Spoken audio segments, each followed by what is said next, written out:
반갑습니다. 일수입니다. 오늘은 연촉공 초상화의 두 번째 시간입니다. 두 번째로 그 이모본을 어떻게 만들었는가, 이모본 제작에 대해서 한번 살펴보도록 하겠습니다. 연촉공 초상화는 유지 초본과 원본이 이렇게 있고, 이게 보물제 594호로 지정돼서 보존되고 있죠. 그 다음 이모본 1이 그 주암 서원에 봉안되어 있는데 전라북도 유형문화재 제292호로 지정됐어요. 그리고 이모본 2가 폐기돼서 보관되어 있는데, 이건 제가 하루빨리 소각하는 게 맞다, 저는 그렇게 말씀드렸습니다. 그 다음에 이모본 3이 이제 영암 합경당 영당에 봉안되어 있어요. 근데 연촉공 초상화는 조선 최고 사대부상, 가장 오래된 사대부 초상화예요. 그럼 이제 고려시대 사대부 초상화가 몇 점 있는데, 그건 다 국보로 지정이 돼 있죠. 근데 연촉공 초상화는 유례 없이 유지초본까지 있어요. 이 유지초본 이게 있다는 것은 그 조선 전기 초, 조선 초에 그 초상화를 어떤 식으로 그렸는가를 알아볼 수 있는 굉장히 중요한 학술 자료가 되는 거죠. 1975년 5월 16일 보물제 594호로 지정됐는데, 저는 이게 국보로 승격되는 게 당연하다, 저는 그렇게 생각합니다. 영정을 이모를 해요. 근데 초상화는 이게 얼굴 중심으로 그리는 그림을 초상화라 그러죠. 엄격히 말하면 초상화와 영정은 약간 달라요. 영정은 뭐냐면 제사에서 사용할 초상화를 영정이라 그래요. 그러니까 일반적인 초상화하고 영정은 약간 다른 거예요.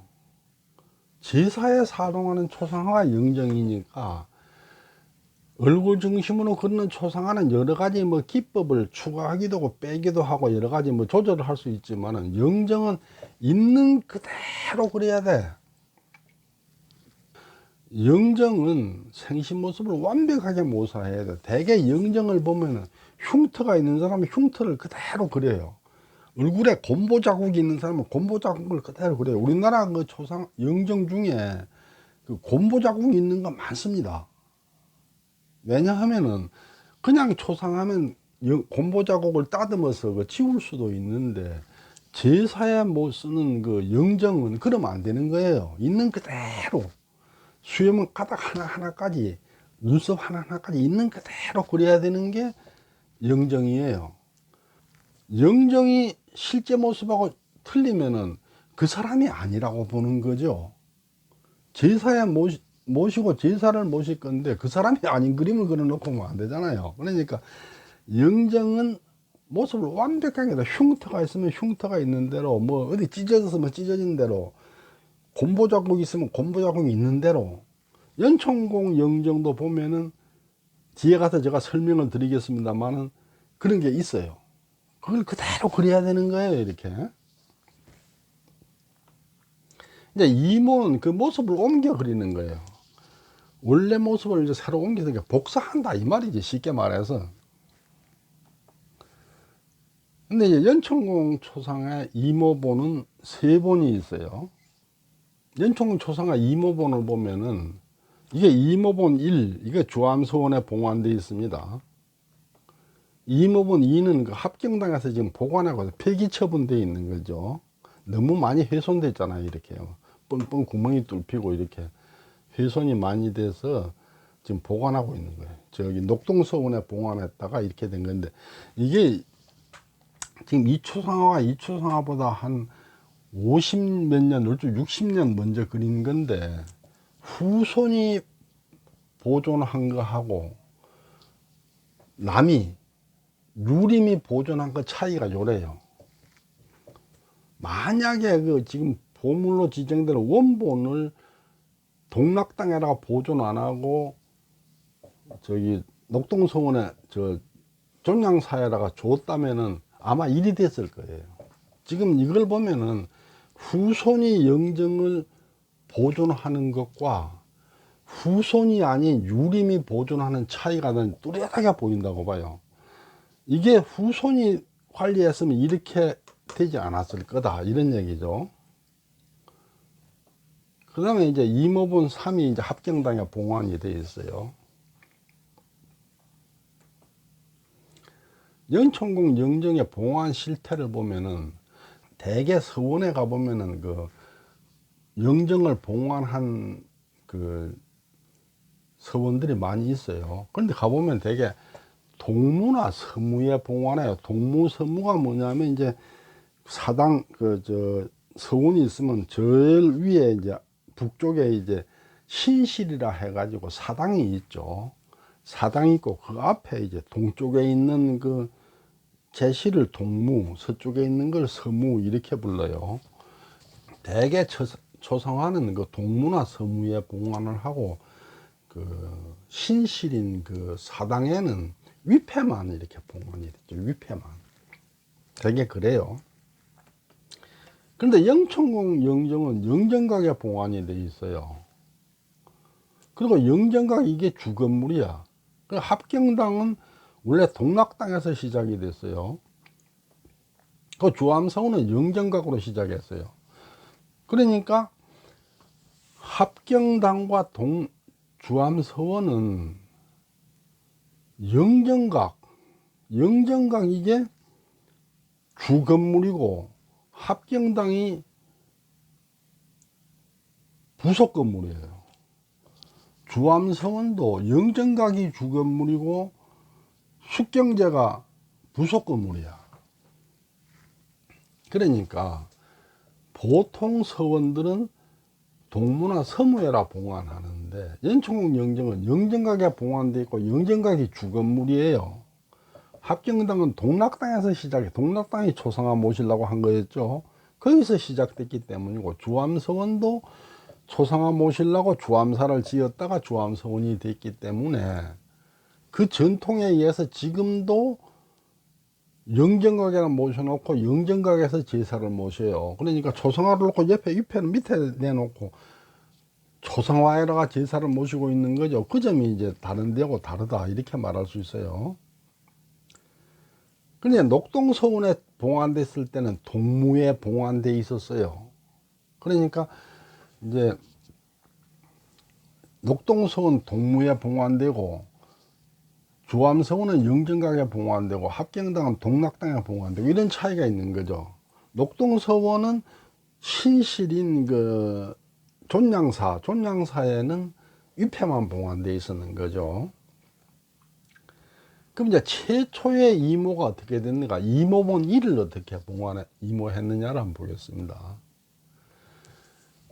이모본 1은 최초로 이모됐는데 사약 녹동서원에 봉헌할 목적으로 이모가 됐어요. 존양사가 사액을 받아가지고 1713년 5월 16일 날 존양사가 그 녹동서원으로 사액을 받았죠.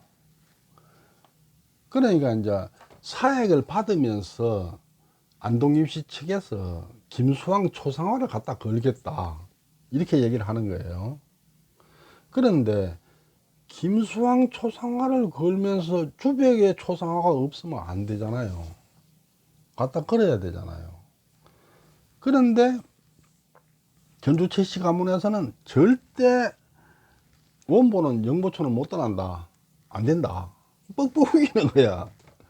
그냥 어떻게 해요?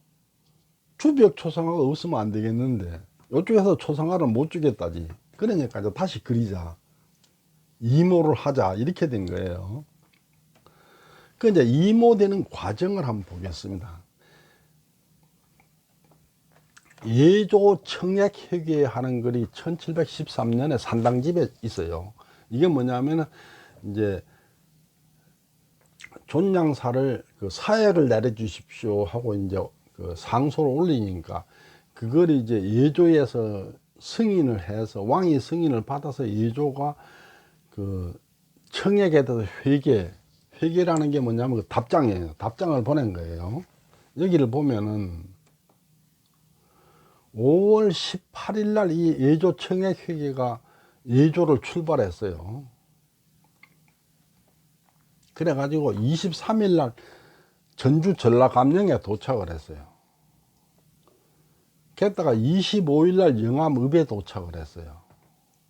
그래도 18일에서 23일 전주에서 서울서 전주 오는데 5일 걸리고 전주서 영암 오는데 이틀 걸렸네요. 이렇게 왔어요. 말을 타고 쫓아왔겠죠. 그리고 녹동서원지를 보면 녹동영당사실하는 글이 있어요. 여기를 보면은 그러니까 숙종 계사년 1713년 5월 9일 을류일에 이모가 완료된 연촌선생 영정을 13일 기축일에 완성고사를 올리고, 그러니까 완성고사를 13일 올렸다는 얘기예요. 6월 11일 병술일에 녹동서원 영당에 봉안했다. 아주 구체적으로 적어놨어요. 그죠? 이걸 정리를 해보면은 이모본 일의 그 이모 과정을 정리를 해보면은 이미 사역이 승인되기 전에 이모를 완료했어요. 승인이 16일 날 됐는데 이미 9일 날 초상화가 이모가 끝났어요. 그 얘기는 이모 승인이 되기 전에 이미 이번엔 승인이 난다 하는 걸 알았다는 얘기죠. 근데 이모 한 장소가 어딘지를 알 수 없는데 아마 서울일 걸로 생각이, 아마 용산이나 이런 뭐 성저심리 어디에서 한 거 아닌가, 저는 그런 생각을 합니다. 아마 서울서 했으면 회계를 따라왔을 가능성이 있죠. 영암이면 아마 하과를 초빙해서 그렸을 거예요. 그리고 이제 봉안한 장소는 동무예요.